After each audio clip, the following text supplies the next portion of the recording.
નમસ્કાર વિદ્યાર્થી મિત્રો, કેમ છો? બધા મજામાં ને?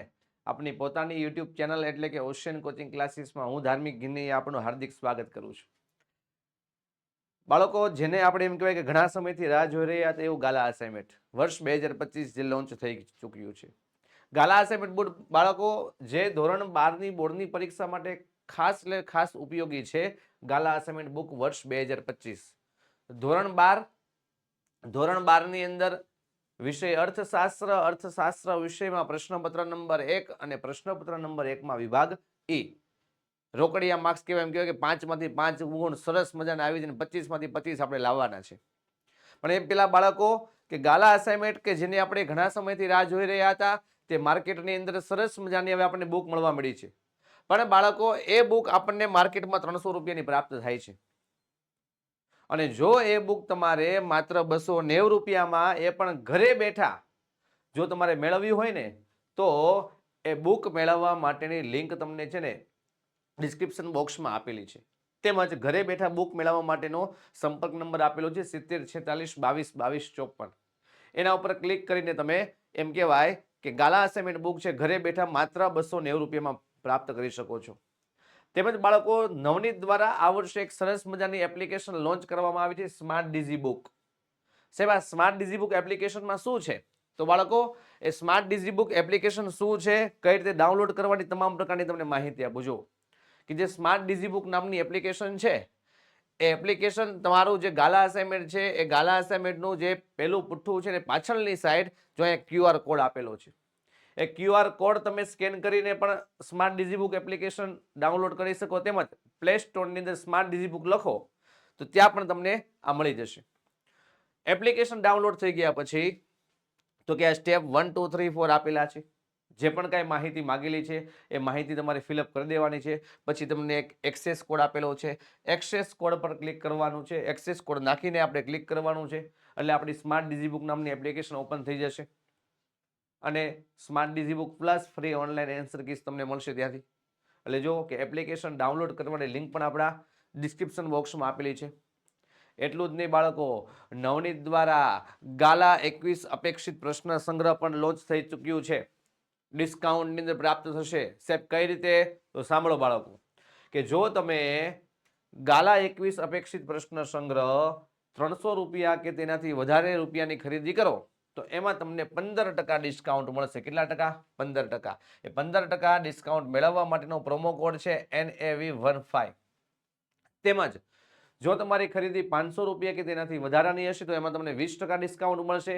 એનો પ્રોમો કોડ છે NAV20. એટલે કે જો કે ધોરણ 12ની અપેક્ષિત અને અસાઇનમેન્ટ બુક મેળવવા માટે લિંક તમારા ડિસ્ક્રિપ્શન બોક્સમાં આપેલી છે. મોબાઈલ નંબર છે 7046222254. તો બાળકો, હવે આપણે શરૂઆત કરીએ. પ્રશ્નપત્ર નંબર 1નો વિભાગ ઈ. નીચે આપેલા 57 થી 63 નંબરના જે પ્રશ્ન છે, એ 57 થી 63 નંબરના પ્રશ્ન એટલે કે 7 પ્રશ્નમાંથી 5 પ્રશ્ન લખવાના છે ને પ્રત્યેકના 5 ગુણ છે. કુલ ગુણ કેટલા થયા? 25. શરૂઆત કરીએ. ચાલો, 57 નંબરનો સવાલ કયો છે? સાટા પ્રથાનો અર્થ આપી તેની મર્યાદાઓ સમજાવો. સાટા પ્રથાની જગ્યાએ બાળકો તમને આવો શબ્દ વાપરી શકે, વસ્તુ વિનિમય પ્રથાનો અર્થ આપી તેની મર્યાદાઓ સમજાવો. તો જોઈએ, જો સાટા પ્રથા એટલે વસ્તુ કે સેવાના બદલામાં અન્ય વસ્તુ કે સેવા મેળવવાની પ્રથા એટલે સાટા પ્રથા. એક વસ્તુ લેવાની, બીજી વસ્તુ આપણે આપવાની. એટલે કે વસ્તુ કે સેવાના બદલામાં અન્ય વસ્તુ કે સેવા મેળવવાની પ્રથા. માનો કે કોઈ ખેડૂત છે, એ અન્ય ખેડૂતને ઘઉં આપી આવે છે, એની પાસેથી ચોખા લઈ આવે છે. કોઈ ખેડૂત બીજા ખેડૂતને ઘઉં આપે છે, એક ખેડૂત પાસેથી ચોખા લઈ આવે છે. તો આ જે પ્રથા છે ને, એ સાટા પ્રથા. પૈસા નહીં આપવાના, વસ્તુના બદલામાં અન્ય વસ્તુ આપવાની આપણે.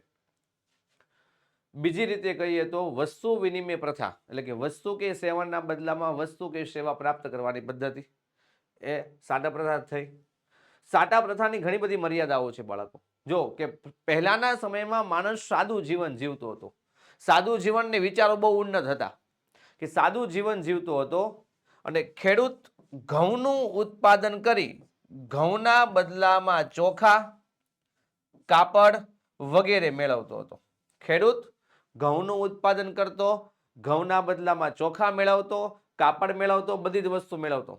એ જ રીતે કોઈ શિક્ષક હોય તો એ શિક્ષક વિદ્યાર્થીઓને શું પીરસે? જ્ઞાન પીરસે, જ્ઞાન આપે. તો એ જ્ઞાન આપીને, શિક્ષણ આપીને, શિક્ષણના બદલામાં અનાજ છે, દૂધ છે, શાકભાજી છે, વગેરે વસ્તુ મેળવતો. એ જ રીતે કોઈ કલાકાર હોય, પ્રાચીન સમયના આપણે કલાકારમાં આપણે લઈએ કેમ કે ભવાઈયાઓ કહીએ, ભવાઈ આપણે કહીએ છીએ, જ્યાં ભવાઈયાઓ છે એ ભવાઈ ભજવતા, એ લોકોને મનોરંજન પૂરું પાડતા, મનોરંજન પૂરું પાડીને વિવિધ વસ્તુઓ મેળવતા. પરંતુ આધુનિક યુગમાં સાટા પદ્ધતિ મુશ્કેલી વાળી છે. ઘણી બધી મુશ્કેલીઓ છે આધુનિક યુગની અંદર. તો એ સાટા પ્રથાની કુલ 3 મર્યાદાઓ છે. કેટલી મર્યાદાઓ છે? 3 મર્યાદા. જોઈએ કઈ કઈ મર્યાદાઓ છે. પહેલી મર્યાદા છે જરૂરિયાતોનો પરસ્પર મેળ બેસાડવાની મુશ્કેલી. બીજું છે મૂલ્યના સંગ્રહની મુશ્કેલી. ત્રીજું છે મૂલ્યના માપનની મુશ્કેલી. યાદ રાખજો, સાટા પ્રથાની કેટલી મર્યાદાઓ છે? 3 મર્યાદાઓ છે. તો પહેલી વાત કરીએ, જરૂરિયાતોનો પરસ્પર મેળ બેસાડવાની મુશ્કેલી. કે આજનો યુગ આર્થિક અને સામાજિક દ્રષ્ટિએ ખૂબ જ આગળ વધ્યો છે. અત્યારનો સમય છે આર્થિક દ્રષ્ટિએ, સામાજિક દ્રષ્ટિએ ખૂબ આગળ છે. આધુનિક ટેકનોલોજી આવી ગઈ છે. એના કારણે છે ને આ જે કાળા માથાળો માનવી છે ને એ માણસની છે ને જરૂરિયાતો પણ શું થઈ ગઈ છે? વધી ગઈ છે. આપણા દેશનું જે અર્થતંત્ર હતું પહેલાના સમયમાં કેવું અર્થતંત્ર હતું? સરળ અર્થતંત્ર હતું. એમાંથી હવે કેવું બન્યું છે? જટિલ બન્યું છે. કે પહેલાનો સમય જે સાટા પ્રથા હતી એ સાટા પ્રથામાં શું કહે છે? જો કે સાટા પ્રથા હતી ત્યારે ઘઉં આપીને ચોખા મેળવવા, ચોખા આપીને કાપડ મેળવવું ખૂબ સરળ હતું. ઘઉં આપીને ચોખા મેળવવા, ચોખા આપીને કાપડ મેળવવું ખૂબ સરળ હતું. પરંતુ સમય બદલાતા, હવે સમય બદલાઈ ગયો છે બાળકો, પરંતુ સમય બદલાતા વસ્તુ વિનિમય હવે સરળ રહ્યો નથી. વસ્તુ વિનિમય પ્રથા હવે સરળ નથી રહી. કેમ? હવે પૈસા આવી ગયા ને, પૈસો મારો પરમેશ્વર ને હું પૈસાનો દાસ, નાણા વગરનો નાથિયો, નાણે નાથા લાલ. એમ કહેવાય ને, એ કહેવત છે કે આ સમયની અંદર જો તમારી પાસે પૈસા હશે ને બાળકો, તમને આખું ગામ એમ કહેવાય કે માન સન્માનથી બોલાવશે. અને જો પૈસા નહીં હોય ને તો કોઈ તમને માન સન્માનની તુકારો કરીને બોલાવશે. જે છે એ પૈસો છે આ જગતની અંદર વર્તમાન સમયમાં વાત કરીએ તો. એટલે જો કે વસ્તુ વિનિમય પ્રથા હવે રહી નથી. કે પહેલા શું હતું? જો કે જેમની પાસે ચોખા હતા ને, હવે આમાં કઈ રીતે થાય? જો કે ચોખા હતા ને એને ઘઉંની જરૂર નહોતી. ચોખાવાળાએ શું કીધું ખબર? કે ભાઈ મારે ચોખાના બદલામાં છે ને કાપડ આપવું છે. શું આપવું છે? કાપડ આપવું છે. પહેલા શું હતું? ઘઉંના બદલામાં ચોખા મળતા, ચોખાના બદલામાં કાપડ મળતું. એટલે ઘઉં વાળો ચોખા વાળા પાસે ગયો ને, ભાઈ મને ચોખા આપો ને, તો ચોખા વાળા એવું કીધું ખબર છે? હું ચોખા નહીં આપું, તું મને કાપડ આપીશ ને તો તું તને ચોખા આપીશ. એટલે જો કે ઘઉંની જરૂર ન હતી પરંતુ તેને ચોખાના બદલામાં કાપડની જરૂર હતી. તો કાપડ વાળો શું કહે? જો કે જેની પાસે કાપડ હતું તેને ચોખાના બદલે ઘીની જરૂર હતી.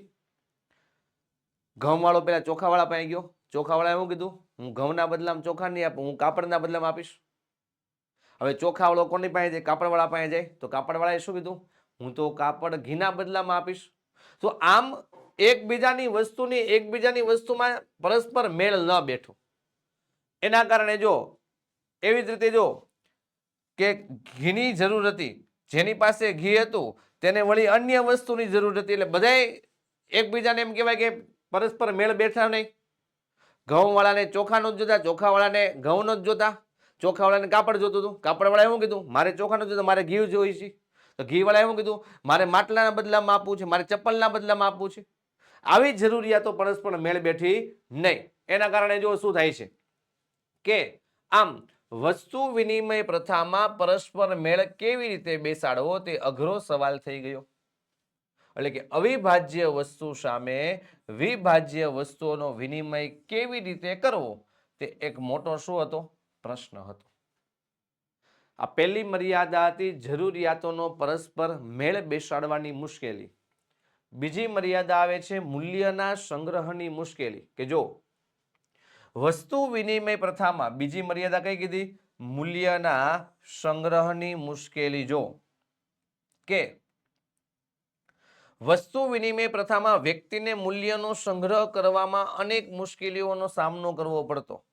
જો અહીંયા મૂલ્ય એટલે વિનિમય મૂલ્ય એમ જ સમજવાનું છે. કેમ? કારણ કે દિવસે ને દિવસે દિન પ્રતિદિન તો કે ઉત્પાદન છે ને બાળકો, આ ઉત્પાદન છે ને વધતું, ઉત્પાદન શું વધતું, તો આ વધેલા ઉત્પાદનને કઈ રીતે સાચવવું? જો કે અનાજ, કાપડ વગેરે વસ્તુઓનો વિનિમય કરવો મુશ્કેલ હતો. જો કે ખેડૂત ઘઉંનું ઉત્પાદન કરી ઘઉંના બદલામાં કાપડ, ચોખા, પગરખા વગેરે મેળવે, પરંતુ દિન પ્રતિદિન દિવસે ને દિવસે ઉત્પાદન અને ઉત્પાદકતા શું થયા? વધ્યા. તો આ વધેલા ઘઉં સાચવવા કેવી રીતે? માનો કે શું હતું ખબર? માનો કે મેં ઘઉંનું ઉત્પાદન કર્યું, હું ઘઉં આપીને ચોખા લઈ આવ્યો, કાપડ લઈ આવ્યો, પગરખા લઈ આવ્યો, બધી જ વસ્તુ લઈ આવ્યો, તેમ છતાં મારી પાસે હજી ઘઉં વધ્યા. તો આ વધેલા ઘઉંને સાચવવા કેવી રીતે? હું સાચવી ન શકતો, કારણ કે એ સમયમાં આપણે કેમ અત્યારે ઘઉં પેટીમાં સાચવીએ છીએ, એ સમયમાં આવી વ્યવસ્થા નહોતી, એ સમયમાં આવી વ્યવસ્થા હતી નહીં. એટલે જો કે વધેલા ઘઉં સાચવવા કેવી રીતે, તે એક પ્રશ્ન ઉપસ્થિત થયો. અને જો ઘઉંનો સંગ્રહ સારી રીતે થાય તો ભવિષ્યમાં કાપડ, ચોખા, ઘી બધું મેળવી શકાય. ઘઉંનો સંગ્રહ સારી રીતે થાય તો. પણ પ્રશ્ન જ એ હતો કે ઘઉં સાચવવા કેવી રીતે? આ જ પ્રશ્ન હતો. સંગ્રહ થાય તો કઈ મુશ્કેલી આ સર્જાત જ નહીં, તો આ ભણવામાં ન આવત. પણ સાચવવા કેવી રીતે, આજ શું હતો? પ્રશ્ન હતો. જોઈએ ત્યાર પછી આગળ. ટૂંકા ગાળા માટે હા આપણે ઘઉં સાચવી શકતા, પણ કેવા સમય માટે? કદાચ ટૂંકા સમય માટે. પણ લાંબા સમયગાળા માટે ઘઉં સાચવવા કેવા હતા? મુશ્કેલ હતા.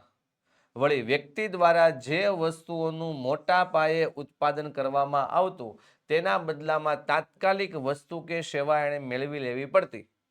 નહીતર ઉત્પાદનનું તે સ્વરૂપ વિનિમયના મૂલ્યમાં સાચવવું ખૂબ કેવું થઈ પડતું? અઘરું થઈ પડતું. કારણ કે જો લાંબા સમય સુધી સાચવીએ તો એ બગડી જાય. આવો તો આ સાચવી શકાતું, પણ ટૂંકા સમય માટે. ત્યાર પછી ત્રીજી મર્યાદા આવે છે મૂલ્યના માપનની મુશ્કેલી. કઈ આવે છે?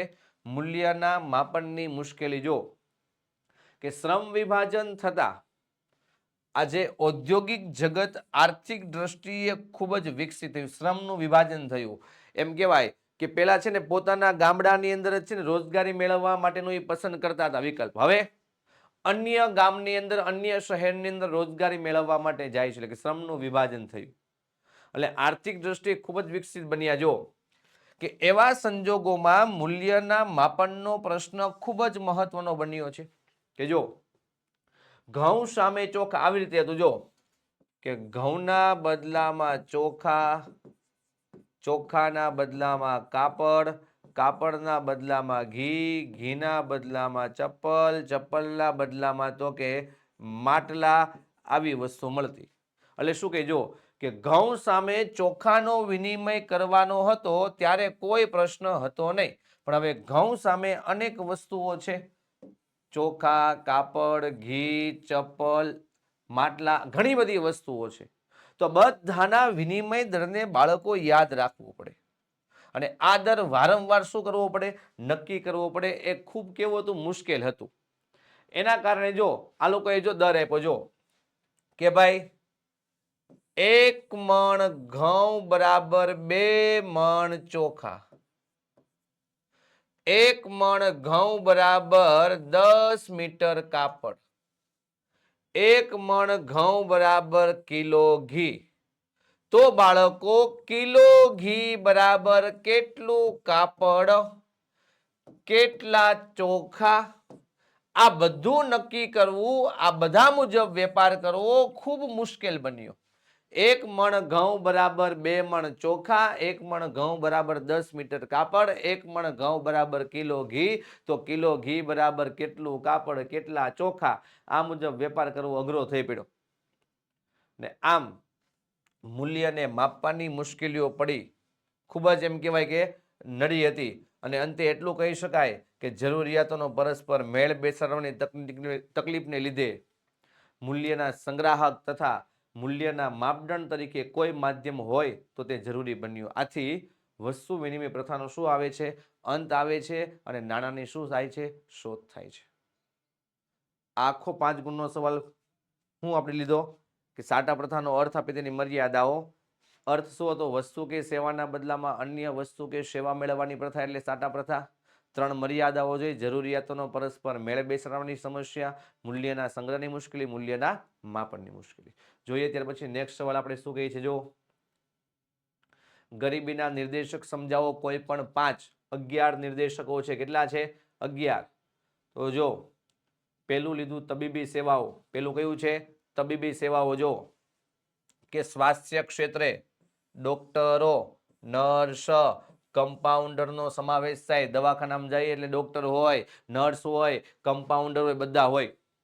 પરંતુ આ ડોક્ટરો, નર્સ, કમ્પાઉન્ડર બધાની શું છે? અછત છે. અછત છે ને એના કારણે આપણી સ્વાસ્થ્ય સેવાઓ પર પ્રતિકૂળ એટલે કે નકારાત્મક અસર ઊભી કરે છે. કેવી અસર ઊભી કરે છે? નકારાત્મક અસર ઊભી કરે છે.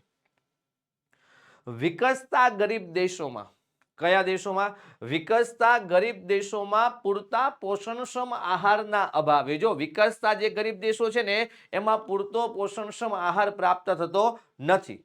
પૂરતો પોષણક્ષમ આહાર પ્રાપ્ત ન થવાથી લોકોની અંદર રોગ પ્રતિકારક શક્તિ કેવી જોવા મળે છે? ઓછી. કેમ? પોષણક્ષમ આહાર નથી, એનો શું છે? અભાવ છે. એના કારણે રોગ પ્રતિકારક શક્તિ ઓછી છે. હંમેશા એ લોકો નાના મોટા રોગથી શું થાય છે? પીડાય છે. પરંતુ દેશમાં આરોગ્ય વિષયક સેવાઓ પણ કેવી છે? ઓછી છે. એક તો પોષણક્ષમ આહારનો અભાવ, એના કારણે રોગ પ્રતિકારક શક્તિ ઓછી, નાના મોટા રોગથી પીડાય છે. આરોગ્યની જેવી સેવા મળવી જોઈએ એવી મળતી નથી. જેથી ગરીબ વર્ગ આવી તબીબી સેવાઓથી કેવા રહે છે? વંચિત રહે છે. જો આપ્યું જો, વિકસિત દેશોમાં દર 350ની વસ્તીએ એક ડોક્ટર છે. વિકસિત દેશમાં. જ્યારે ભારત જેવા જે વિકાસમાન દેશો છે એમાં 6000ની વસ્તીએ એક ડોક્ટર. તો એમ કહેવાય કે આના ઉપરથી એવું સાબિત થાય છે કે ભારતમાં આરોગ્યની સેવામાં જે ભારત વિકસિત દેશોની સાપેક્ષે ખૂબ પાછળ છે. એટલું જ નહીં, જો આગળ બીજું શું કહે છે જો, કે વિકસતા દેશોમાં, કયા દેશોમાં? વિકસતા એટલે કે વિકાસમાન દેશોમાં દર વર્ષે લગભગ 1.7 કરોડ લોકો ડાયેરિયા, મલેરિયા અને ક્ષયના કારણે મૃત્યુ પામે છે. શેના કારણે? ડાયેરિયા, મલેરિયા અને ક્ષયના કારણે. તેમજ દુનિયામાં લગભગ 2.3 કરોડ લોકો એઇડ્સના શું બન્યા છે? ભોગ બન્યા છે. એમાંથી 90% લોકો છે ને એ વિકસતા દેશના છે. કેટલા ટકા લોકો? 90% લોકો. આ પહેલું નિર્દેશક હતું તબીબી સેવાઓ. ત્યાર પછી બીજું આપે છે પીવાનું શુદ્ધ પાણી. જો કે આપણે છે ને જે પાણી પીએ છીએ ને એ પાણી કેવું હોવું જોઈએ? શુદ્ધ હોવું જોઈએ. જો કે જનસમૂહનું સ્વાસ્થ્ય સૌથી વધુ સુરક્ષિત પીવાલાયક પાણી અને સ્વચ્છતા સાથે સંકળાયેલું છે. જનસમૂહનું સ્વાસ્થ્ય સૌથી વધુ સુરક્ષિત પીવાલાયક પાણી અને સ્વચ્છતા સાથે. જો કે દૂષિત આપણે પાણી પીશું, પૌષ્ટિક ખોરાક લેશું, એ પૌષ્ટિક દૂષિત પાણી, પૌષ્ટિક ખોરાક એ અનેક રોગનું શું બને છે? કારણ બને છે. જો વસ્તી ગણતરી 2011 મુજબ શું કીધું? જો કે દેશની 63.3% વસ્તીને આ નળ દ્વારા શુદ્ધિકરણ થયેલું પાણી પ્રાપ્ત થાય છે. દેશની 63.3% વસ્તીને. 8.67% વસ્તી એવી છે કે જેને નળ દ્વારા શુદ્ધિકરણ થયેલું પાણી મળતું નથી. 63.3% વસ્તીને નળ દ્વારા શુદ્ધિકરણ થયેલું પાણી મળે છે. 8.67% વસ્તીને નળ દ્વારા શુદ્ધિકરણ થયેલું પાણી મળતું નથી. તેમજ 26% વસ્તી એવી છે. કેટલા ટકા? 26% વસ્તી એવી છે કે જેને અન્ય સ્ત્રોત જેવા કે કુવા, હેન્ડપંપ, ટ્યુબવેલ, ઝરણા, નદીઓ, નહેરો, તળાવો દ્વારા શું મળે છે? પાણી મળે. યાદ રાખજો, 63.3% વસ્તી એને નળ દ્વારા શુદ્ધિકરણ થયેલું પાણી મળે છે. 8.67% વસ્તી જેને નળ દ્વારા શુદ્ધ ન થયેલું પાણી મળે છે. જ્યારે 26% વસ્તીને કુવા, હેન્ડપંપ છે ને આપણે બધા જોઈએ, આપણે એની ગુજરાતી ભાષામાં આપણે ડંકી કહીએ છીએ. ગદ્દર મૂવીમાં છે ને સની દેઓલ છે ને એમ કરીને જે ઉપાડે છે ને એ ડંકી, એને હેન્ડપંપ કહેવાય. અને શુદ્ધ પાણીની જો ગેરહાજરી હશે તો આપણા દેશની અંદર પાણીજન્ય ઘણા બધા રોગો ફેલાશે, ઘણા બધા રોગો ફેલાશે. બે નિર્દેશક જોયા. કયા કયા નિર્દેશક જોયા? તો એ સાઈડમાં હું લખું છું. જો પેલું આપણે જોયું તબીબી સેવાઓ, બીજું જોયું પીવાનું શુદ્ધ પાણી,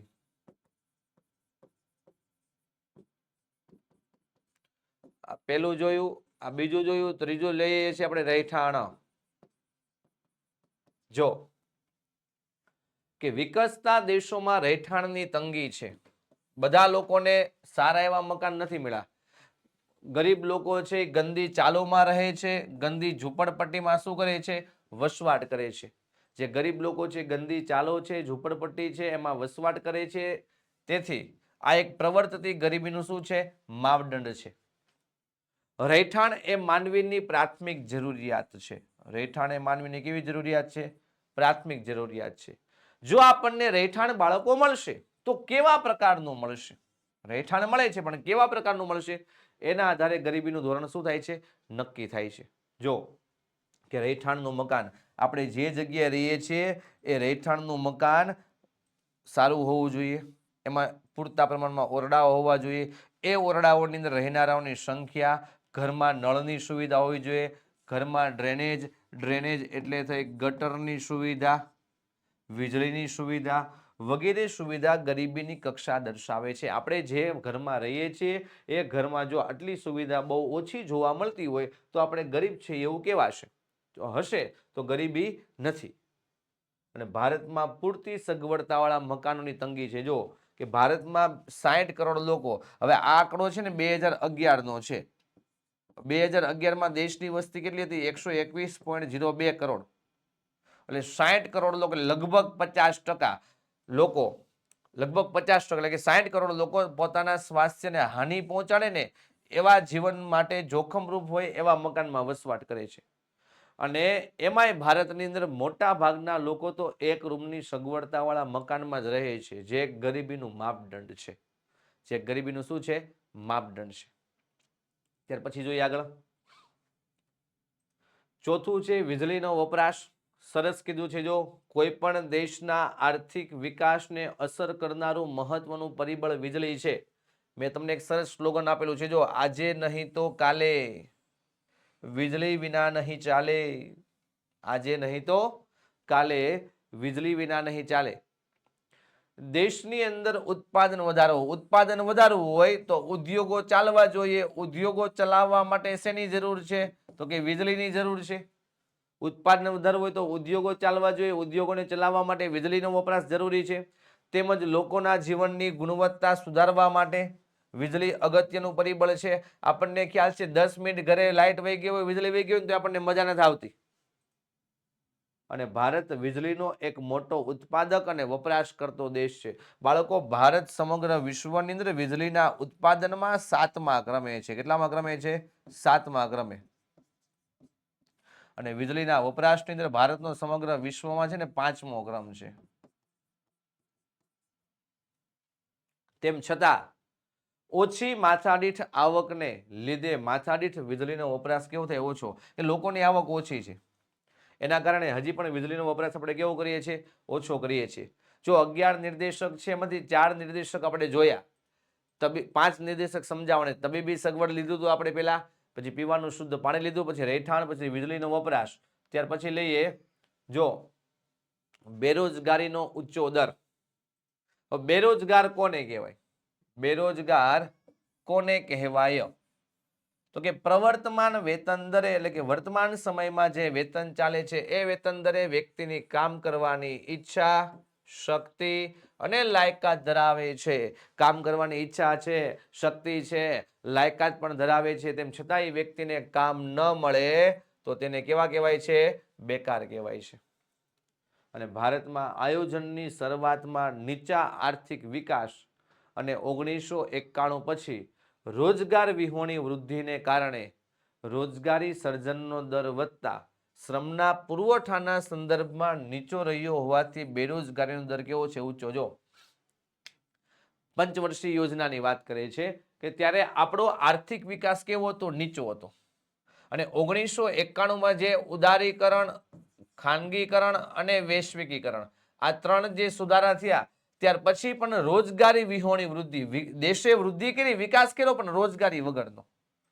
એના કારણે રોજગારી સર્જનનો દર વધ્યો પણ શ્રમના પુરવઠાના સંદર્ભમાં નીચો. મતલબમાં છે ને વસ્તી છે ને ઝડપી વધી, વસ્તી ઝડપી વધી, વસ્તી ઝડપી તો કે વધે છે. જ્યારે રોજગારી કેવા દરે વધે છે? રોજગારી તો કે ધીમા દરે વધે છે. આમ બેરોજગારીની સ્થિતિમાં વ્યક્તિ આવકના અભાવે પોતાની અને પોતાના કુટુંબની લઘુત્તમ જરૂરિયાતો પણ સંતોષી શકતો નથી અને પરિણામે ગરીબીનું પ્રમાણ કેવું રહે છે? ઊંચું રહે છે. અને ભારતમાં 2011 સુધી બેરોજગારીનો દર 9%ની આસપાસ હતો. અને એક ગુણ માટે ખૂબ મોસ્ટ એમપી છે આ બધી વસ્તુ કે વર્ષ 2013-14 શ્રમ બ્યુરો દ્વારા બેરોજગારીની મોજણી પ્રમાણે 15 વર્ષથી મોટી ઉંમરના લોકોમાં બેરોજગારીનો દર 4.9%. મોજણી એટલે કે નોંધણી પ્રમાણે. પછી ગામડામાં બેરોજગારીનો દર 4.7%, શહેરમાં બેરોજગારીનો દર 5.5%. કેટલો? 5.5%. જો અહીંયા આપણા 5 નિર્દેશક પૂરા કર્યા. જો સમજાવું, પેલું કયું લીધું તો આપણે? તબીબી સેવાઓ,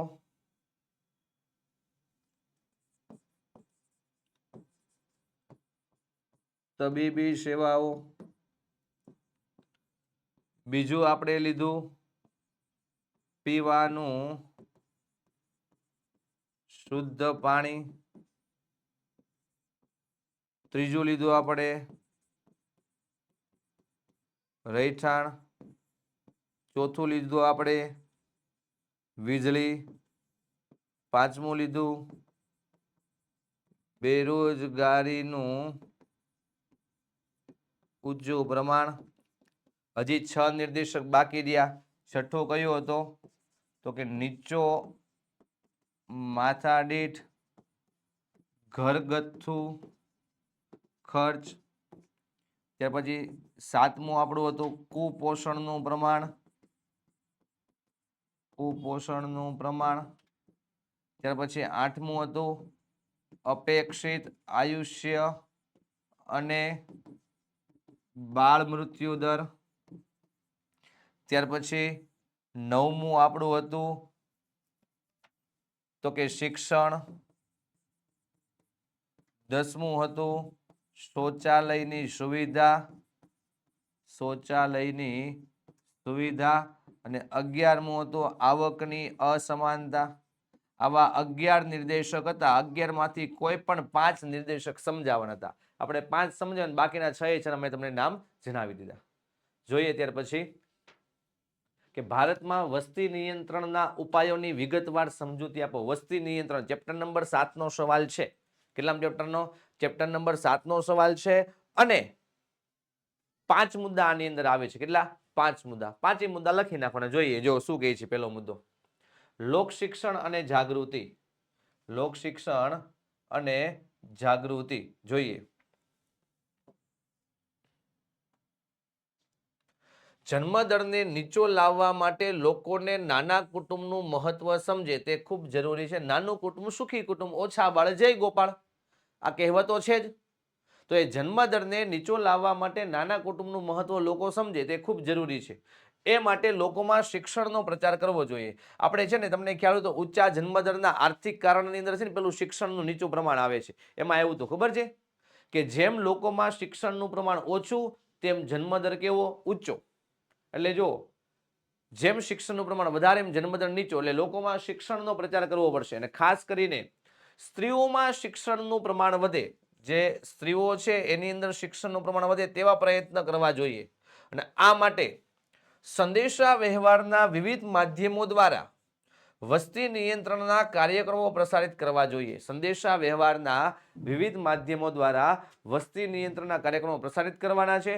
શાળા કોલેજોમાં વસ્તી નિયંત્રણને લગતા જે શાળાઓ છે, જે કોલેજો છે, એમાં વસ્તી નિયંત્રણને લગતા નિષ્ણાંત વ્યક્તિઓના વ્યાખ્યાન ગોઠવવા, નાટકો ગોઠવવા, મૂક અભિનય ગોઠવવા, ગીતો દ્વારા કે આધુનિક યુગમાં સામાજિક જાગૃતિ તરફ લઈ જતી ફિલ્મો દ્વારા લોક શિક્ષણ આપી શકાય છે. જો નાટકો છે, મૂક અભિનય છે, ગીતો છે, કે પછી એમ કહેવાય કે સામાજિક જાગૃતિ તરફ લોકોને લઈ જવાના છે અને લોકોનું શિક્ષણ આપીને એમ કહેવાય કે જન્મદરને નીચો આપણે લાવી શકીએ, વસ્તીને નિયંત્રણમાં લાવી શકીએ.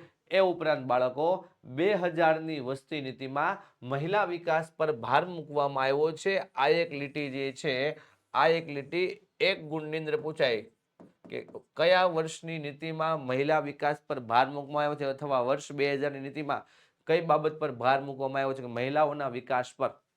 અને એક વસ્તી શાસ્ત્રીએ તો કીધું છે, શું કીધું છે કે ભાઈ શિક્ષણ એ સંતતિ નિયમનનું સર્વશ્રેષ્ઠ સાધન છે.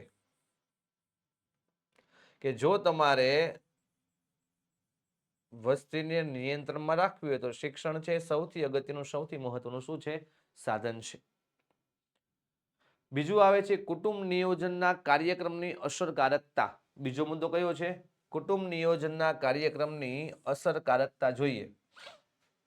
શું કહે છે કે કુટુંબ નિયોજન કાર્યક્રમને, હવે કુટુંબ નિયોજન એટલે શું? તો કુટુંબ નિયોજનની આપણને વ્યાખ્યા આપેલી છે કે ભાઈ આયોજિત માતૃત્વ અને પિતૃત્વ દ્વારા કુટુંબને સમજપૂર્વક મર્યાદિત રાખવું. એટલે કે આયોજિત માતા અને પિતા દ્વારા કુટુંબને સમજપૂર્વક મર્યાદિત રાખવાનું છે, તેમજ બે બાળકો વચ્ચે યોગ્ય સમય મર્યાદા નક્કી કરવી.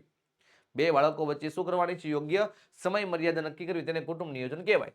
તો એ કુટુંબ નિયોજનના કાર્યક્રમને વધુ અસરકારક બનાવવા માટે લોક શિક્ષણની સાથે સાથે કુટુંબ નિયોજન સેવાઓ અને સુવિધાઓ પર પણ શું કરી રહ્યો છે? વધારો કરાયો છે. સંતતિ નિયંત્રણના સાધનો સરળતાથી અને સસ્તી કિંમતે તેમજ નિઃશુલ્ક એટલે કે મફતમાં ફ્રીની અંદર ઉપલબ્ધ થાય તેવી વ્યવસ્થા કરવી જોઈએ. જો સંતતિ નિયમન એટલે કે જે બાળકોનો જન્મદર છે એ જન્મદર નીચો રહે, એના જે સાધનો છે એ સાધનો સરળતાથી સસ્તી કિંમતે અથવા નિઃશુલ્ક ફ્રીમાં મળે એવી વ્યવસ્થા કરવાની છે. અને વર્ષ 2000ની વસ્તી નીતિમાં કુટુંબ નિયોજનના કાર્યક્રમમાં ફેરફાર કરીને વંધ્યીકરણને અપાતું વધુ પડતું મહત્વ, કે જે ઓપરેશન કરાયા પછી કોઈ પણ સ્ત્રી બાળકને જન્મ આપી શકતી નથી, એને વધારે પડતું મહત્વ અપાયું અને એનું મહત્વ પછી ઘટાડ્યું કે ભાઈ આમાં તો ભાઈ આવું જ ઘટનાઓ બને છે. એટલે સરકારે શું કીધું? અનૈચ્છિક ગર્ભધારણ, કે ભાઈ લોકોને સમજવાનું છે કે ભાઈ કઈ રીતે આ ગર્ભધારણ અટકાવવું. ઈચ્છા વિરુદ્ધનું ગર્ભધારણ હોય એને અટકાવવા માટે અન્ય સલામત પદ્ધતિ પર શું મૂકવામાં આવ્યો છે? ભાર મૂકવામાં આવ્યો છે. ત્યાર પછી જોઈએ આગળ શું કહે છે. જો ત્રીજો મુદ્દો છે મહિલાઓની લગ્ન વય અને દરજ્જામાં વધારો. આપણને ખ્યાલ છે કે ભાઈ કોઈ પણ મહિલા છે એ 15 થી 49 વર્ષ સુધી તો કે બાળકને શું આપી શકે? જન્મ આપી શકે. હવે જો કોઈ મહિલાના 15 વર્ષે લગ્ન થયા હોય તેનો પ્રજનન કાળનો સમયગાળો લાંબો થઈ જશે, એટલે આ લગ્ન હવે વધારે દેવાના. આપણે 18 વર્ષ છે પણ 18 વર્ષના સ્થાને 20 વર્ષ થાય એવો પ્રયત્ન કરવાની વાત કરે છે. જો કે કાયદા દ્વારા મહિલાઓની લગ્ન વયમાં શું કરવાનો છે?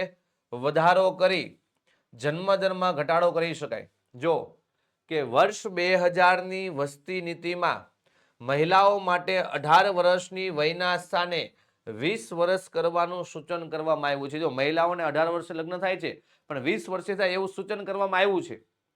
જો આવા પ્રયત્ન કરવામાં આવે અને પ્રોત્સાહન આપવામાં આવે તો લગ્નની ઉંમર ઊંચી લઈ જઈ શકાય.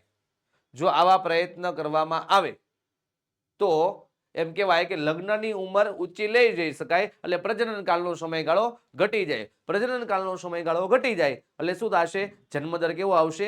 નીચો આવશે. તેમજ સમાજમાં સ્ત્રીઓનું સ્થાન ઊંચું લાવી શકાય અને જો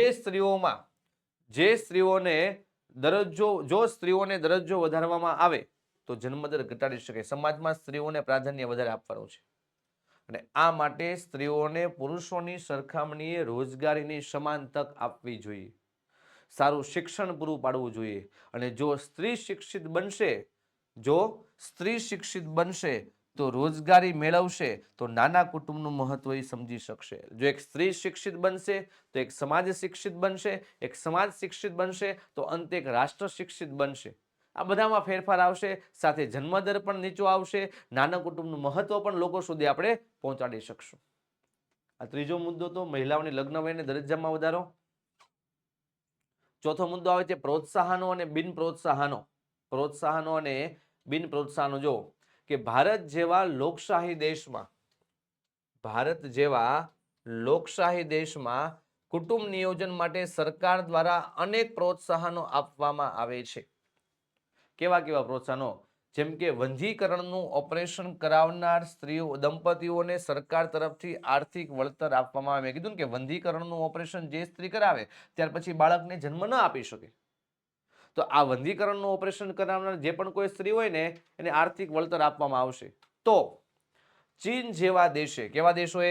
ચીન જેવા જે દેશો છે એને બિન પ્રોત્સાહનને પણ મહત્વ આપ્યું છે. કઈ રીતે? જો ચીને કઈ રીતે મહત્વ આપ્યું? જો કે ચીનમાં 2 બાળકો વાળા જે પણ કોઈ દંપતી છે એના લાભો પાછા ખેંચી લેવામાં આવ્યા હતા. જે પણ કોઈને 2 બાળક છે ને લાભ પાછા ખેંચી લીધા, જે બિન પ્રોત્સાહનનું ઉદાહરણ છે. જોકે હવે ત્યાં પણ એમાં છૂટછાટ આપવામાં આવે છે. ભારતમાં બિન પ્રોત્સાહન કરતા પ્રોત્સાહનોને વધુ લાભદાયક થાય તે અનુભવના આધારે જણાય છે. અને ભારતમાં જો સ્થાનિક સ્વરાજ્યની ચૂંટણીમાં 2 કરતાં વધારે બાળકો ધરાવતા જે દંપતી છે એ ચૂંટણી લડી શકતા નથી. એના ઉપર શું મૂકેલો છે? પ્રતિબંધ મૂકેલો છે. યાદ રાખજો. જો એક ગુણમાં પૂછાય, ચીને સમગ્ર વિશ્વ સમગ્ર બિન પ્રોત્સાહનનો દાખલો અમલમાં મૂક્યો છે. ચીને કયો? બિન પ્રોત્સાહન. જ્યારે બાળકો ભારત દેશે સમગ્ર વિશ્વની સામે પ્રોત્સાહનનો દાખલો અમલમાં મૂક્યો છે.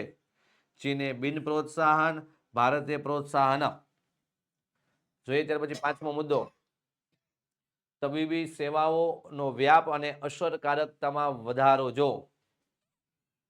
કે ભારતમાં મૃત્યુદર અને બાળ મૃત્યુદરમાં ઘટાડો થયો હોવા છતાં વિકસિત દેશોની સરખામણીએ વધુ છે. જો મૃત્યુદર કેટલું છે, બાળ મૃત્યુદર કેટલું છે, પણ વિકસિત દેશની સરખામણી કેવું છે? વધારે છે. જો હું તમને એમ કહું નોર્વેની અંદર મૃત્યુદર 2 છે, જ્યારે ભારતની અંદર કેટલો છે? 39 છે. તો જો ઘટ્યો છે પણ એની સાપેક્ષે વધારે છે. તો જો મૃત્યુદર અને બાળ મૃત્યુદર ઘટાડવા માટે નીચેના મુજબ પગલાં લેવાના. કઈ રીતે? જો કે વિજ્ઞાનની મદદથી પ્રજનન અને બાળ આરોગ્યની સેવાઓમાં વધારો કરવો. કઈ મદદથી? વિજ્ઞાનની મદદથી. અને વિવિધ રોગોને અટકાવી રસી દ્વારા રસીકરણની પ્રક્રિયાને વધુ ઝડપી, અસરકારક અને સાર્વત્રિક બનાવી. જો અલગ અલગ જે રોગો છે બધા રોગોને શું કરવાના છે? અટકાવવાના છે. રસીકરણની પ્રક્રિયાને વધુ ઝડપી બનાવવાની છે, અસરકારક અને સાર્વત્રિક બનાવવાની છે. અને એઇડ્સ જેવા રોગો ઉપર અંકુશ લાવવા માટે લોકોને તે અંગે જાગૃત કરવાના છે. જે એઇડ્સ જેવા જે રોગો છે એ માટે લોકોને શું કરવાના? જાગૃત કરવાના છે. અન્ય ચેપી રોગ તથા જાતીય રોગનું પ્રમાણ ઘટે એવા પ્રયત્ન કરવાના. કોઈને ચેપી રોગ ન થાય, જાતીય રોગ ન થાય, આ પ્રમાણ શું થવું જોઈએ? ઘટવું જોઈએ. એવા પ્રયત્ન કરવાના છે. અને એક ગુણ, વિશ્વમાં સૌપ્રથમ વસ્તીને નિયંત્રણ કરવા માટે કયા દેશે પગલાં ભર્યા? તો બાળકો, વિશ્વમાં સૌપ્રથમ નિયંત્રણને લેવા માટે ભારત દેશે પગલાં ભરેલા છે. અને નવી વસ્તી નીતિ માટેની સમિતિની રચના કોને કરી? ડોક્ટર MS સ્વામીનાથનના વડપણ હેઠળ થઈ. ડોક્ટર MS સ્વામીનાથનના વડપણ હેઠળ. ને આમ વિશ્વમાં વસ્તી નીતિ ઘડનારાઓ પ્રથમ દેશ ભારત છે તેમ કહી શકાય. અને વસ્તી નીતિને કારણે આજે ભારત વસ્તી વધારા સામે સ્વયં જાગૃતિ લાવે તેવી આશા તો કે સેવાય છે. આ વસ્તી નિયંત્રણના કેટલા ઉપાય હતા? 5 ઉપાયો હતા. બાળકો, આપણું ઓશિયન કોચિંગ ક્લાસીસ એમ કહેવાય કે ધોરણ 12ની બોર્ડની પરીક્ષામાં વર્ષ 2025ની બોર્ડની પરીક્ષા છે એમાં એક પણ વિદ્યાર્થી ફેલ ન થાય, નાપાસ ન થાય તેવો હેતુ આપણા ઓશિયન કોચિંગ ક્લાસીસનો છે. એ માટે આપણું ઓશિયન કોચિંગ ક્લાસીસ લઈને આવ્યું છે બાળકો IMP બેચ. શું લઈને આવ્યું છે? IMP batch. કેટલા રૂપિયા? માત્ર 100 રૂપિયાની અંદર. કોર્સના શું ફાયદા છે? જુઓ કે પ્રકરણ પ્રમાણે તમને IMP પ્રશ્નોનું રિવિઝન થશે, live lecture plus recorded lecture મળશે, આકર્ષક પ્રેઝન્ટેશન સાથેની સમજાવટ થશે, પીડીએફ ખૂબ સારી મળશે, doubt class plus backup plan મળશે, વોટ્સઅપ સપોર્ટ ને પાછલા વર્ષના પેપર સોલ્યુશન. આ બધી જ વસ્તુ તમને એક જ સ્થળેથી પ્રાપ્ત થશે. એટલા માટે જો વિદ્યાર્થીઓ તમારે આઈએમપી બેચનો લાભ લેવો હોય તો આઈએમપી બેચ શરૂ થઈ ગઈ છે, ઘણા બધા વિદ્યાર્થીઓની અંદર જોઈન થઈ ગયા છે. તો આપણે આજે જ આ નંબર ઉપર સંપર્ક કરવાનો છે 70 46 22 22 54 ઉપર અને આઈએમપી બેચમાં જોડાવાનું છે. જોઈએ ત્યાર પછી બાળકો નેક્સ્ટ સવાલ શું કહે છે કે કૃષિ ક્ષેત્રની ખેત ઉત્પાદકતા વધારવાના ટેકનોલોજીકલ સુધારાઓની ચર્ચા કરો. ખેતી ક્ષેત્રે ઉત્પાદન વધારવા માટે ટેકનોલોજીકલ સુધારાઓ. જો 6 સુધારા આપેલા છે. જો પેલું સુધારેલા બિયારણો. જો કે સરકાર દ્વારા ખેત ઉત્પાદન વધારવા માટે આધુનિક અને વૈજ્ઞાનિક પદ્ધતિ દ્વારા સુધારેલા બિયારણો વિકસાવવામાં આવ્યા છે. જો સરકાર દ્વારા આધુનિક અને વૈજ્ઞાનિક પદ્ધતિ દ્વારા સુધારેલા બિયારણો વિકસાવવામાં આવ્યા છે. એટલે એવું કર્યું, પહેલા જે પરંપરાગત બિયારણ જૂના પુરાણા બિયારણનો ઉપયોગ કરતા ને એની સાપેક્ષે છે ને આ જે આધુનિક બિયારણો છે, સુધારેલા બિયારણ, એ વધારે શું આપે છે? ઉત્પાદન આપે છે. વધારે ઉત્પાદન આપે, સાથે સાથે પાકને ઝડપથી તૈયાર કરી આપે છે ને રોગોની સામે શું આપે છે? રક્ષણ આપે છે. પરંપરાગત બિયારણો કરતા આ આધુનિક બિયારણ છે, સુધારેલા બિયારણ છે, વધુ ઉત્પાદન, પાક ઝડપથી તૈયાર કરી આપે છે ને રોગો સામે શું આપે છે? રક્ષણ આપે છે. એટલે છે ને અનાજની અંદર નોંધપાત્ર શું થઈ? વૃદ્ધિ થઈ. નોંધપાત્ર વૃદ્ધિ થઈ. પણ જો ખેડૂતોએ મહેનત કરી એના કારણે પ્લસ કે આધુનિક બિયારણ આવ્યું એટલે ખેતીના કારણે છે ને આ ઉત્પાદન વધાર્યું નથી. ઉત્પાદન શેના કારણે વધ્યું? બિયારણને કારણે. એટલા માટે આને કૃષિ ક્રાંતિને સ્થાને બીજ ક્રાંતિ એવું નામ આપવામાં આવે છે. જો કે બિયારણમાં થયેલ વૃદ્ધિને કારણે અન્ન ઉત્પાદનમાં અસાધારણ વધારાને કૃષિ ક્રાંતિને સ્થાને બીજ ક્રાંતિના નામે પણ ઓળખવામાં આવે છે. કૃષિ ક્રાંતિને સ્થાને કયા નામે? બીજ ક્રાંતિ તરીકે. અને ભારતમાં રાષ્ટ્રીય બીજ નિગમ, કૃષિ સંશોધન સમિતિ અને વિવિધ કૃષિ વિશ્વવિદ્યાલય દ્વારા સુધારેલા બિયારણો વિકસાવવામાં આવ્યા છે, જેથી ખેતીની અંદર ઉત્પાદનમાં શું થયો છે?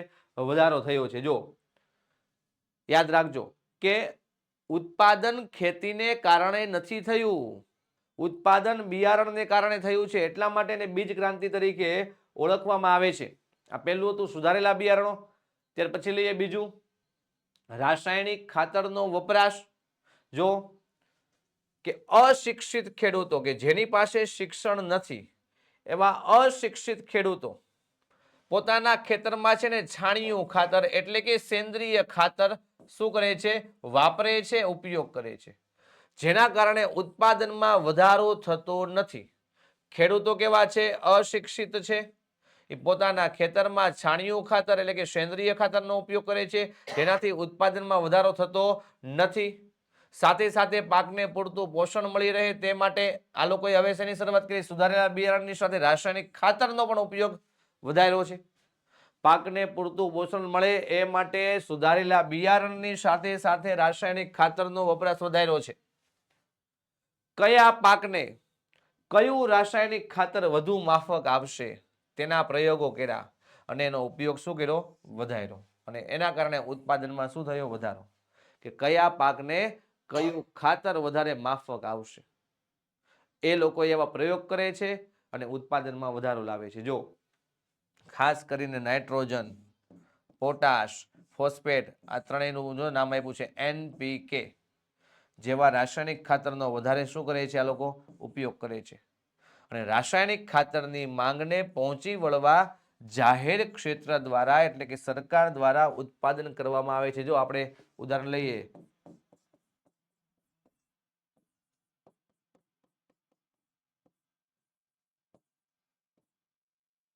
GNFC, ઇફકો, આ બધા છે ને તો કે ખાતરનું ઉત્પાદન કરતી કંપનીઓ છે. તો સરકાર દ્વારા ઉત્પાદન કરવામાં આવે છે, જેના કારણે ખૂબ મોટા પ્રમાણમાં ખાતર પ્રાપ્ત થાય છે. છતાં બાળકો ભારતમાં ખાતરની માંગને પહોંચી વળવા વિદેશમાંથી તેને શું કરવી પડે છે? આયાત કરવી પડે છે. વિદેશમાંથી આયાત કરીએ, ખૂબ મોટા જથ્થામાં આયાત કરીએ છીએ અને સરકાર ખેડૂતોને નીચા ભાવે એટલે કે સબસિડીના ભાવે ખાતર ઉપલબ્ધ કરાવે છે, જેથી ખેત ઉત્પાદનમાં શું થઈ શકે, વધારો કરી શકાય. આ બીજું હતું રાસાયણિક ખાતરનો વપરાશ.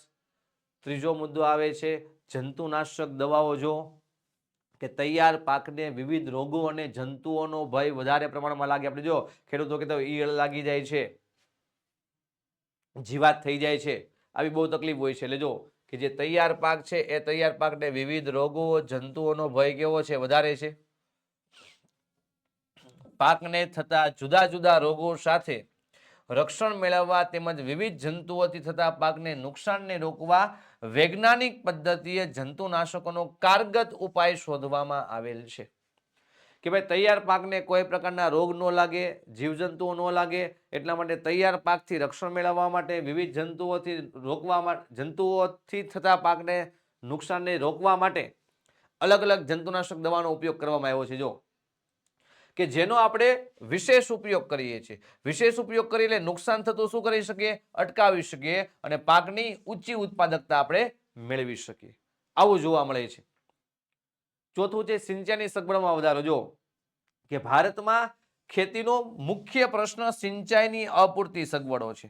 ખેડૂતને પૂરતા પ્રમાણમાં સિંચાઈની સુવિધા મળતી નથી અને વરસાદનો તો કઈ ભરોસો છે જ નહીં. વરસાદ કેવો છે, અનિયમિત છે, અનિશ્ચિત છે. ક્યારે વરસાદ આવે ક્યારે ન આવે કોને ખબર. જ્યારે જોઈએ ત્યારે આવે નહીં, જ્યારે ન જોઈએ ત્યારે આવે છે. આવી સમસ્યાઓ સર્જાય છે. જો કે ખેતીને વરસાદની અનિશ્ચિતતામાંથી ઉગારી એક કરતા વધુ પાક લઈ શકાય તેવું નિશ્ચિત વાતાવરણ ઊભું કરવા સિંચાઈની સુવિધામાં વધારો કરવો જરૂરી છે. તેથી વિવિધ હેતુવાળી સિંચાઈ યોજનાઓ અંતર્ગત મધ્યમ અને નાની સિંચાઈ યોજનાઓ વિકસાવવાની બાબતને આયોજનમાં સ્વીકાર કરેલો છે. જો કે સિંચાઈની અપૂરતી સગવડ છે, ખેતીને વરસાદની અનિશ્ચિતતામાંથી જો ઉગારવી હોય, વર્ષમાં જો એક કરતા વધારે પાક લેવો હોય તો સિંચાઈની સુવિધા વધારવી ખૂબ જરૂરી છે. એટલા માટે નાની સિંચાઈ યોજના, મધ્યમ ગતિ સિંચાઈ યોજના વિકસાવવાની આયોજનમાં શું કર્યો છે, સ્વીકાર કરેલો છે. પહેલો મુદ્દો કયો હતો? પહેલો મુદ્દો રાસાયણિક ખાતર, જંતુનાશક દવાઓ, સિંચાઈની સગવડ અને સુધારેલા બિયારણ. 4 મુદ્દા જોઈએ. ત્યાર પછી જોઈએ કે ભારતમાં સિંચાઈની સગવડનો વ્યાપ વધારવાના હેતુસર સિંચાઈ ક્ષેત્રે વિકાસ યોજના અને આંતરમાળખાકીય વિકાસ ભંડોળ, જો આની રચના કરવામાં આવી છે. સિંચાઈની સગવડનો વિસ્તાર વધે તે માટે સિંચાઈ ક્ષેત્રે વિકાસ યોજના અને આંતરમાળખાકીય વિકાસ ભંડોળની રચના કરવામાં આવી છે. તેમજ જે અધૂરી સિંચાઈ યોજના છે એ અધૂરી સિંચાઈ યોજના નાબાર્ડને પૂરી કરવા માટે સુવિધા ઊભી કરવામાં આવી છે. અને છેલ્લો આપણો મુદ્દો આવે છે યંત્રોનો ઉપયોગ. જો કે ભારતમાં કૃષિ ક્ષેત્રની નીચી ખેત ઉત્પાદકતા માટેનું એક કારણ છે પરંપરાગત સાધનો કે યંત્રો. જૂના પુરાણા યંત્રો હળ અને બળદનો અને એનો ઉપયોગ કરે છે. પણ વાસ્તવની અંદર જોઈએ તો બાળકો દેશની અંદર એન્જિનિયરિંગ અને ઓટોમોબાઈલ્સનું શું થયું છે, વિકાસ થયો છે. એટલે tractor, trailer, thresher, electric pump set, oil એન્જિનો, દવા છાંટવાના સંયંત્રો, પંપ, આ બધા જ આધુનિક યંત્રની શોધ થઈ છે. જેના કારણે ઓછા સમયમાં સારું કામ થઈ શકે છે અને વર્ષમાં એકથી વધુ પાક લેવાનું શું બને છે, શક્ય બને છે. ઉત્પાદકતામાં શું થાય છે, વધારો થાય છે. વર્ષમાં એકથી વધુ પાક લેવાનું શક્ય બને, ઉત્પાદકતા તો કે વધે છે. જોઈએ ત્યાર પછી નેક્સ્ટ શું કહે છે, છઠ્ઠો મુદ્દો ભૂમિ પરીક્ષણ. કે વૈજ્ઞાનિક ઢબે થતી ખેતીમાં, વૈજ્ઞાનિક પદ્ધતિએ ખેતી થાય છે. વૈજ્ઞાનિક ઢબે થતી ખેતીમાં પાક લેતા પહેલા ભૂમિનું પરીક્ષણ કરાવવું ખૂબ જરૂરી છે. કારણ કે કેમ, માનો કે હું તમને એમ કહું કે ભાઈ મારે મારી જમીનમાં છે ને કપાસનો પાક વાવવો છે, પણ ખરેખર મારી જમીન કપાસના પાક માટે અનુકૂળ છે?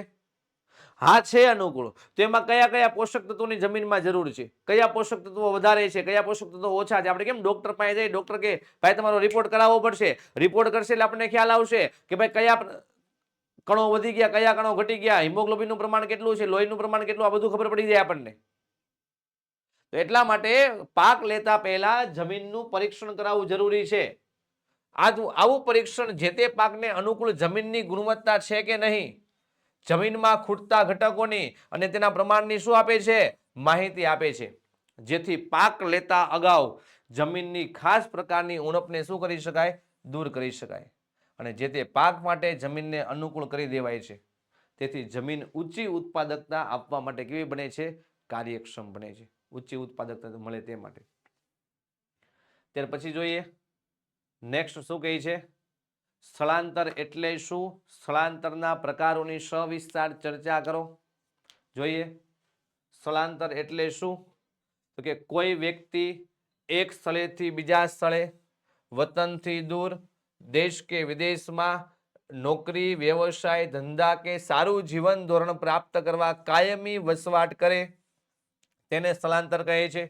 યાદ રાખજો ભાઈ, સ્થળાંતરની વ્યાખ્યા: કોઈ વ્યક્તિ એક સ્થળેથી બીજા સ્થળે પોતાના વતનથી દૂર કાં તો દેશમાં કાં પછી વિદેશમાં નોકરી માટે, ધંધા માટે, વ્યવસાય માટે, વધુ સારું જીવન ધોરણ પ્રાપ્ત કરવા માટે સ્થળાંતર કરે. પણ કેવું સ્થળાંતર?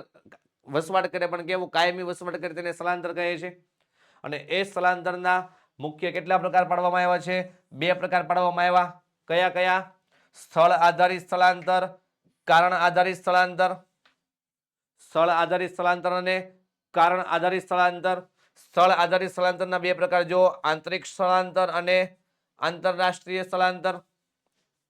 સ્થળ આધારિત સ્થળાંતરના કેટલા પ્રકાર? 2. કયા કયા? આંતરિક અને આંતરરાષ્ટ્રીય. તો જોઈએ આંતરિક સ્થળાંતર કે દેશની ભૌગોલિક સીમા. જો આંતરિક સ્થળાંતર છે ને એટલે કે દેશમાં થતું સ્થળાંતર હોય. દેશમાં થતું સ્થળાંતર કે દેશની ભૌગોલિક સીમા રેખાની અંદર આવેલા એક સ્થળેથી બીજા સ્થળે થતા સ્થળાંતરને આંતરિક સ્થળાંતર કહેવાય છે. દેશની ભૌગોલિક સીમારેખાની અંદર આવેલા કોઈ એક સ્થળેથી બીજા સ્થળે થતા સ્થળાંતરને આંતરિક સ્થળાંતર કહે છે. દાખલા તરીકે ગુજરાત રાજ્યમાંથી કોઈ વ્યક્તિ અન્ય રાજ્યમાં સ્થળાંતર કરે અથવા રાજસ્થાન, બિહારની કોઈ વ્યક્તિ ગુજરાત રાજ્યની અંદર આવીને વસવાટ કરે તો આ, અથવા અમદાવાદનો કોઈ વ્યક્તિ મુંબઈ જઈને વસવાટ કરે તો એ કેવું સ્થળાંતર થયું? આંતરિક સ્થળાંતર. જ્યારે બીજો પ્રકાર છે આંતરરાષ્ટ્રીય સ્થળાંતર. કોઈ એક દેશમાંથી બીજા દેશમાં થતા સ્થળાંતરને આંતરરાષ્ટ્રીય સ્થળાંતર કહે છે. કોઈ એક દેશમાંથી બીજા દેશમાં થતા સ્થળાંતરને કેવું સ્થળાંતર? આંતરરાષ્ટ્રીય સ્થળાંતર કહે છે. દાખલા તરીકે જો ભારતના કોઈ પણ રાજ્યનો વ્યક્તિ, આખા ભારત દેશના કોઈ પણ રાજ્યનો વ્યક્તિ નોકરી માટે, ધંધા માટે, વ્યવસાય માટે તથા ઉચ્ચ જીવન ધોરણની અપેક્ષાએ અમેરિકા, કેનેડા, ઓસ્ટ્રેલિયા જેવા દેશોમાં વસવાટ કરે તેને આંતરરાષ્ટ્રીય સ્થળાંતર કહેવાય.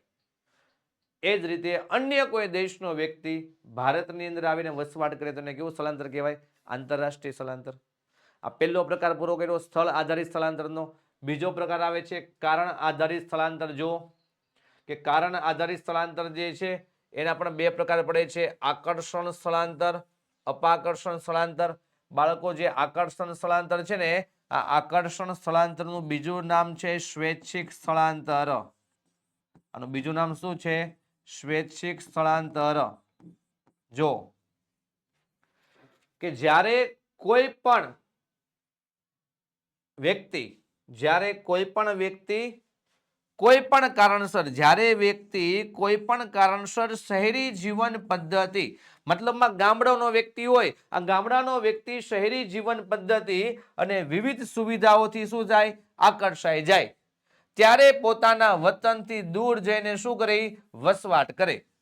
એટલે કે આકર્ષણને લીધે ગામડામાંથી શહેર તરફ સ્થળાંતર કરે ત્યારે તેને આકર્ષણ સ્થળાંતર કહે છે. એ શહેરની આધુનિક સુવિધા જેવી કે સંદેશા વ્યવહાર છે, વાહન વ્યવહાર છે, સિનેમાઘરો છે, વિચારસરણી છે, આ બધાથી આકર્ષાઈ ગયો હોય, આકર્ષાઈને શું કરે છે? સ્થળાંતર કરે છે. એટલા માટે શું કહે છે? આકર્ષણ સ્થળાંતર કહે છે.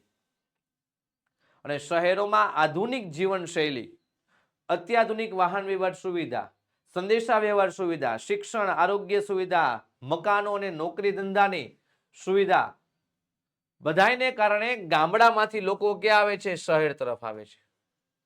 એવી જ રીતે અનેક લોકો વિદેશમાંથી, આપણે જો અત્યારે દેશમાંથી લોકો વિદેશમાં જાય છે, એ અત્યારે એક ટ્રેન્ડ બહુ ચાલ્યો છે. જો ભારતના અનેક લોકો વિદેશમાં જઈને કાયમી વસવાટ કરી ચૂક્યા છે. તો આ જે વસ્તુ છે એ આકર્ષણ સ્થળાંતર છે અને સ્વૈચ્છિક સ્થળાંતર કહેવાય. કેમ? એ આ શિક્ષણ છે, આરોગ્ય છે, સિનેમાઘરો છે, સંદેશા વ્યવહાર છે, વાહન વ્યવહાર, આ બધી સુવિધાથી આકર્ષાઈને આવ્યો છે, જાતે આવ્યો છે. એટલા માટે આકર્ષણ સ્થળાંતર કહેવાય છે. જ્યારે અપાકર્ષણ સ્થળાંતર છે ને એને કહેવાય ફરજિયાત સ્વરૂપનું સ્થળાંતર. ફરજિયાત સ્વરૂપનું સ્થળાંતર. ઓલું સ્વૈચ્છિક હતું, આ ફરજિયાત. કેમ? આને આવવું નથી પણ આવવું પડે છે. જો પરાણે કઈ રીતે કે ગામડાની અંદર રહેતો જે વ્યક્તિ છે એ વ્યક્તિને રોજગારી પૂરતા પ્રમાણમાં પોતાના ગામડામાં પ્રાપ્ત થતી નથી, એટલે કે નોકરી ધંધાની પૂરતી તક મળતી નથી. ત્યારે ગામડાના લોકો આર્થિક પ્રવૃત્તિ માટે પોતાનું ગુજરાન ચલાવવા માટે સ્થળાંતર કરે છે. તો એને અપાકર્ષણ સ્થળાંતર કહેવાય. નોકરીની તકો છે જ પણ પૂરતા પ્રમાણમાં નોકરીની તકો ન હોવાથી, પૂરા સમયની નોકરી ન મળતી હોવાથી એ લોકો પોતાના ઘરનું ગુજરાન ચલાવવા માટે સ્થળાંતર કરે છે અને અપાકર્ષણ સ્થળાંતર કહેવાય છે. અને ગ્રામીણ વિસ્તારમાં શિક્ષણની પૂરતી તકો ન હોવાથી તેઓ ફરજિયાતપણે શહેર તરફ ધકેલાય છે. આમ કારણ આધારિત સ્થળાંતરના ઉપયુક્ત બંને પ્રકારનો અભ્યાસ કરતા શું કહી શકાય? જો કે ભાઈ આકર્ષણ સ્થળાંતરમાં ગ્રામ્ય પ્રજાનો આર્થિક રીતે જે સંપન્ન વર્ગ હોય, એટલે કે ગામડાનો જે ધનિક વર્ગ હોય એ શહેરી જીવનથી આકર્ષાઈને આવ્યો છે, એટલા માટે એને સ્વૈચ્છિક સ્થળાંતર મેં તમને કીધું હતું. જ્યારે અપાકર્ષણ સ્થળાંતર ગ્રામ્ય સમાજનો આર્થિક રીતે નબળો વર્ગ હોય, એટલે કે ગરીબ વર્ગ હોય. આ ગરીબ વર્ગ ગામડામાં વધુ સારા જીવનના વિકલ્પની ગેરહાજરીથી ફરજિયાતપણે ક્યાં આવે છે? શહેર તરફ ધકેલાય છે. આ હતું સ્થળાંતરનો અર્થ અને તેના પ્રકારો. ત્યાર પછી જોઈએ શહેરીકરણની નકારાત્મક અસરો ચર્ચો. શહેરીકરણની નકારાત્મક અસર 6 છે. જોઈએ પેલું છે આર્થિક અસમાનતા. પેલું કયું છે? આર્થિક અસમાનતા. જો કે આર્થિક અસમાનતાને કારણે શહેરીકરણની સૌથી મોટી નકારાત્મક અસર ગણાવી શકાય. કઈ રીતે? કારણ કે શહેરની અંદર છે ને બાળકો, આ શહેર છે અને બીજું શું છે? ગામડું છે. જો કેવી પરિસ્થિતિ છે કે શહેરમાં એક તરફ ઉચ્ચ શિક્ષણ પ્રાપ્ત કરેલો કેવો વર્ગ છે? બૌદ્ધિક વર્ગ છે, સાહસિક નિયોજક છે. આવા લોકો પોતાના ધંધા વ્યવસાયના ખૂબ જ પ્રગતિ કરે છે. એક તરફ ઉચ્ચ શિક્ષણ પ્રાપ્ત કરેલો બૌદ્ધિક વર્ગ છે, જે પોતાના સાહસિક નિયોજકો છે, આવા પોતાના ધંધા વ્યવસાયના માલિક છે અને માલિક હોવાથી એનું આવકનું સ્તર કેવું છે? ખૂબ જ ઊંચું છે. જ્યારે બીજી તરફ ગામડામાંથી શહેરી વિસ્તારમાં આવેલો અભણ ગરીબ વર્ગ છે. ગામડામાંથી શહેરી વિસ્તારમાં આવેલો અભણ ગરીબ વર્ગ છે કે જેમની પાસે મજૂરીના કાર્ય સિવાય બીજું કોઈ પણ કાર્ય છે નહીં, આવક ધરાવતો નથી. તેથી એનું આવકનું સ્તર કેવું રહે છે? નીચું રહે છે. જો એટલે શું થયું? શહેરનો વર્ગ હતો એ પોતે પોતાના ધંધા વ્યવસાયનો શું હતો? માલિક હતો. એના કારણે એનું આવકનું સ્તર ઊંચું હતું. ગામડાનો વર્ગ કે જે પોતે અભણ ગરીબ શ્રમિક વર્ગ છે, આવકનું સ્તર નીચું છે, એના માટે ધનિક અને ગરીબ વર્ગ વચ્ચે આવી અસમાનતા છે ને શહેરમાં ઉડીને આપણને આંખે વળગે છે. પેલું આર્થિક અસમાનતા, બીજું સામાજિક અસમાનતા. કઈ છે? સામાજિક અસમાનતા. જો કે શહેરી વિસ્તારમાં સામાજિક અસમાનતા કલંક રૂપે ગણાય છે. કેમ? આમાં ફરીવાર જો એ જ રીતે વાત કરવાની છે. કઈ રીતે? એક શિક્ષિત વર્ગ છે, એક અશિક્ષિત વર્ગ છે. જે શિક્ષિત વર્ગ છે ને એ આધુનિક વિચારસરણી ધરાવે, ભણેલો ગણેલો છે, એ આધુનિક વિચારસરણી ધરાવે છે. શિક્ષિત વર્ગ છે એ પાછો ક્યાં રહે છે? શહેરમાં રહે છે. અશિક્ષિત છે ક્યાં રહે છે? ગામડામાં રહે છે. જુઓ તમે, એટલે શહેરનો ધનિક અને શિક્ષિત વર્ગ આધુનિક વિચારસરણી ધરાવે છે, ત્યારે ગ્રામીણ વિસ્તારમાંથી આવેલો અશિક્ષિત વર્ગ રૂઢિચુસ્ત છે, પરંપરાગત ખ્યાલોનો ભોગ બનેલો જોવા મળે છે. તો એના કારણે સમાજનો વિકાસ થતો નથી. એક બાજુ આધુનિક વિચારસરણી, એક બાજુ તો કે કુંઠિત વિચારસરણી. ત્રીજું આવે છે ગંદા વસવાટોનો પ્રશ્ન. જો કે ગામડામાંથી જે શહેરી વિસ્તારમાં આવેલા લોકો છે એ ઓછી આવકને કારણે ગરીબીનો સામનો કરે છે. ગામડામાંથી જે શહેરમાં આવ્યા છે એ લોકો ઓછી આવકને કારણે ગરીબીનો શું કરે? સામનો કરે છે. ઓછી આવક છે ઓછી આવકને લીધે પોતે પાકા મકાનમાં રહેવાની આર્થિક ક્ષમતા હોતી નથી. આવક ઓછી એટલે પાકા મકાનમાં રહેતો નથી, તેથી તેઓને ફરજિયાતપણે શહેરી વિસ્તારથી દૂર ગંદા ઝૂંપડપટ્ટીવાળા વિસ્તારમાં વસવાટ કરવો પડે છે, અને જ્યાં તેઓ ગંદકી અને માંદગીનો શું બને છે? ભોગ બને છે. ગંદકીનો ભોગ બને છે, માંદગીનો ભોગ બને છે. ત્રીજું હતું ગંદા વસવાટનો પ્રશ્ન. ચોથું છે કાયદો અને વ્યવસ્થાની સમસ્યા. જો કે અનિયંત્રિત શહેરીકરણને લીધે શહેરમાં વસ્તી વિસ્ફોટ ગંભીર સ્વરૂપ ધારણ કરે છે. ગામડામાંથી લોકો શહેરમાં આવતા જ જાય છે. દાખલા તરીકે જો ગામડામાંથી શહેરમાં આવેલા માથાદીઠ વાહનની સંખ્યામાં ખૂબ મોટા પ્રમાણમાં શું થયો? વધારો. એટલે ટ્રાફિકની સમસ્યા સતત વધતી ગઈ. તેમજ ગામડામાંથી જે લોકો શહેરમાં આવ્યા છે ને, રોજગારીની પૂરતી તક નથી મળતી, પૂરતી આવક નથી મળતી. એટલે એમ કહેવાય સાંજ પડે જો કોઈ પ્રકારનું કામ ન મળે, પણ આપણે કહેવાય કે ભાઈ મજબૂરી જે કામ કરાવે એવું કોઈ કામ ન કરાવે.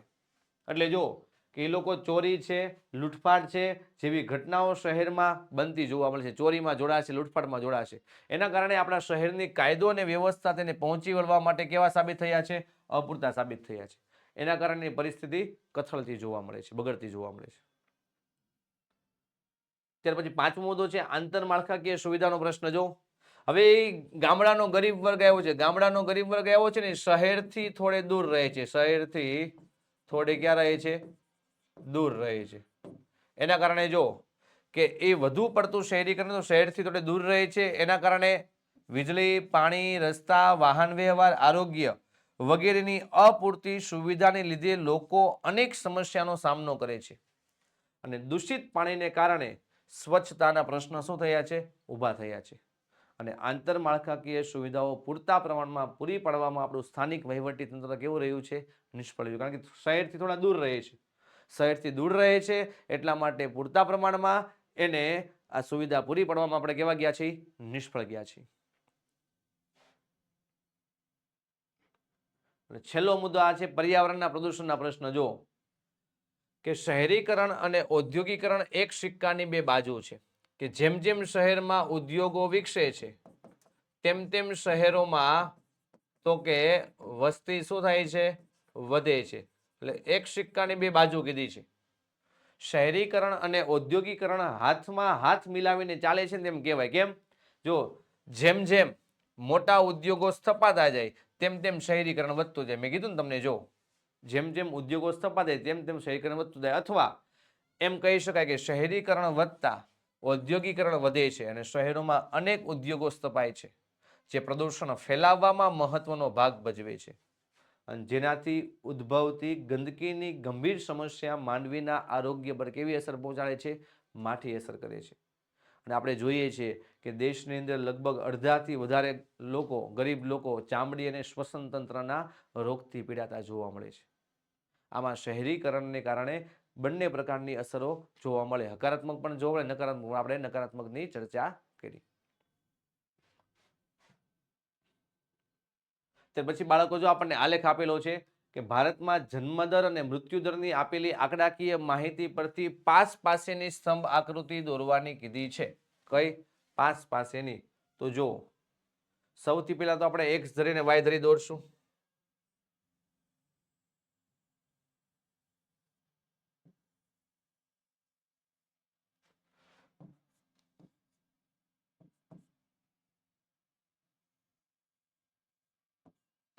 ચાલો, આ ઉગમ બિંદુ ઓ છે, આ ઊભી ધરી છે વાય છે, આપણી આ એક્સ ધરી છે.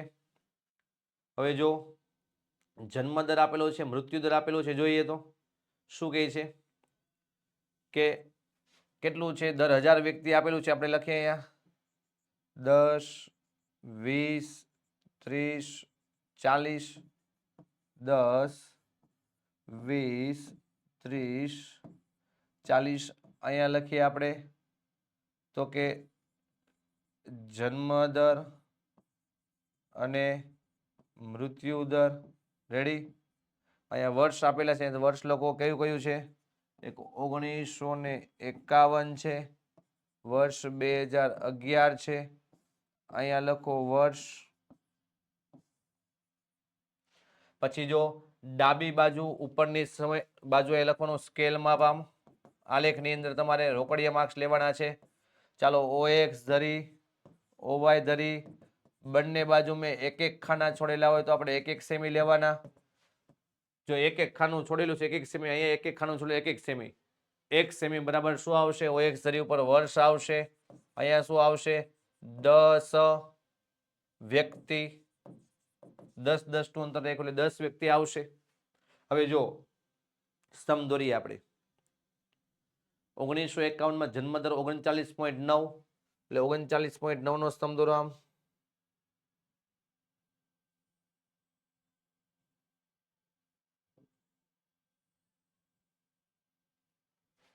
પછી મૃત્યુદર કેટલો? 27.4 છે તો અહીંયા 27.4 દોરો. ચલો આ થઈ ગયું. 2011 માં 21.8 છે તો 21.8 નો સ્તંભ દોરો.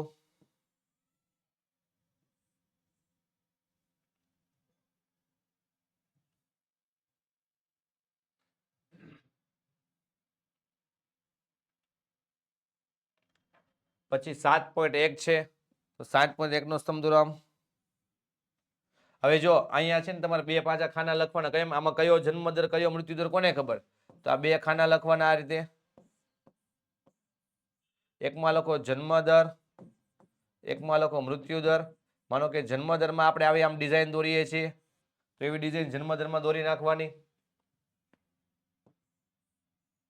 પેલો સ્તંભ જન્મદરનો આપણો હતો કે હા, તો બંને જન્મદરમાં આ તે ડિઝાઇન દોરી નાખો. મૃત્યુદરને એનું રાખો. આપણો આલેખ થઈ ગયો. વિશ્લેષણ લખવાનું. વિશ્લેષણની અંદર જો 5 મુદ્દા લખવાના. કેટલા? 5.